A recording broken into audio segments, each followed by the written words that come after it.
Who is the real Ruby Franke? Was she the mom that was the family vlogger on YouTube with the channel 8 Passengers, who was arrested in August of 23 alongside her business partner, Jody Hildebrandt?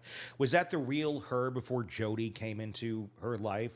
Was it the real her once Jody came into her life? And things took a very dramatic, dark turn as the two moved in together, and allegations began of a relationship of a sexual nature beyond that of a client and therapist or counselor or friend or whatever they were pretending to be.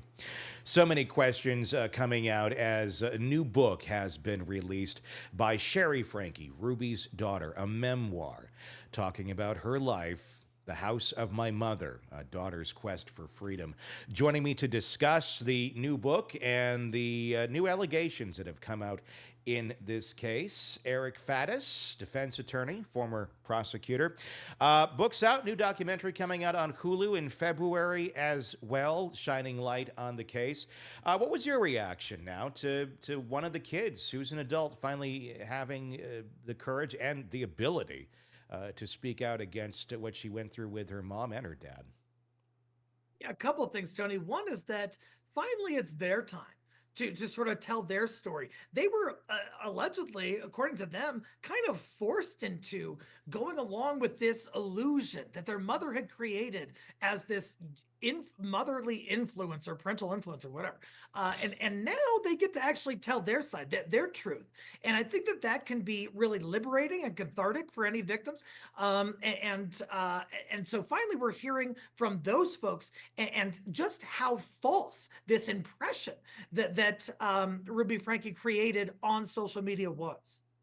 One of the big things that Shari is advocating for with the release of this book is restrictions on family vlogging and what can be allowed to put out there. Right now, it's pretty much in the hands of any parent to judge the consent of their minor and say, yes, I'm consenting that you can be on camera because I am the person who makes that choice. Just like a parent could consent if a child's going to be participating in a professional production of a TV show or something of that nature, except the producer is in-house in people's worlds now as we have the world of YouTube and vlogging.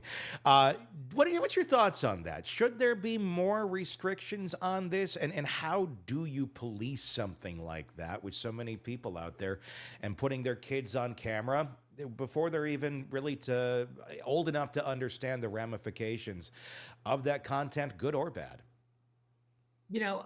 This touches on an issue that's happened throughout history in the legal field. And that's, there is some emerging trend that we haven't seen before. And then the law tries to catch up. That's kind of where we're at now. We're reality shows first and then social media after that. There was a show regarding pageant moms, and they all consented to having their, children who were between 4 and 11 or something on Yeah. those programs. And sometimes that had an exploitative feel to it, may have caused some damage to those kids. And so should we let these parents just consent to waiving their child's rights, essentially, especially when it's for their own benefit, the parents' benefit? That's a very important question. I don't know what the restrictions would look like. Their free speech concerns too. That definitely, and just also, I mean, I get the argument in both ways if what's being presented is healthy and not exploitive.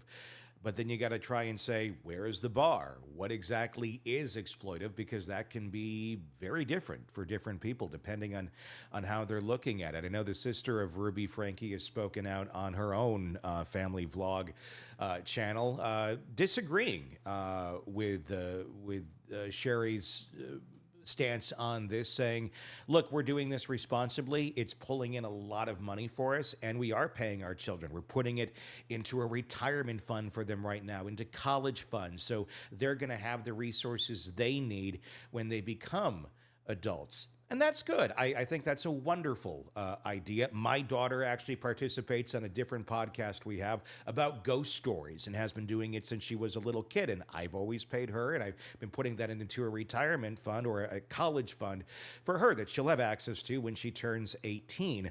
And again, It's an environment where it's not being super exploitive. She enjoys doing it. She's having fun, and there's nothing crazy, going on like this where you're going, examining, and breaking down every aspect of a child's life and putting it out there for people to judge. But I guess where is that line? What is exploitive? What is not?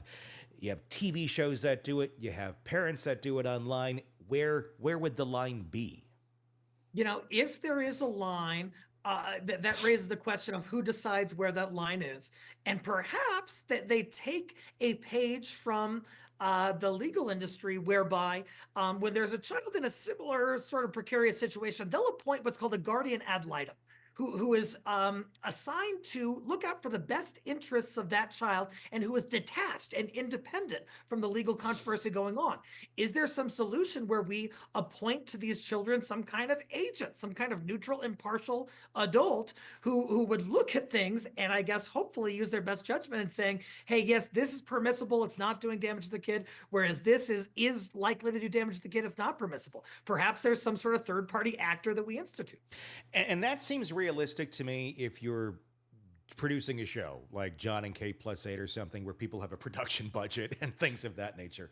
A lot of times family vloggers, until they've made it big and until they actually have a following, and the damage is usually done by then, would anyone even, I think, have the funds in most cases to do such a thing, or to have the resources, or even to have that out there for that as being an option?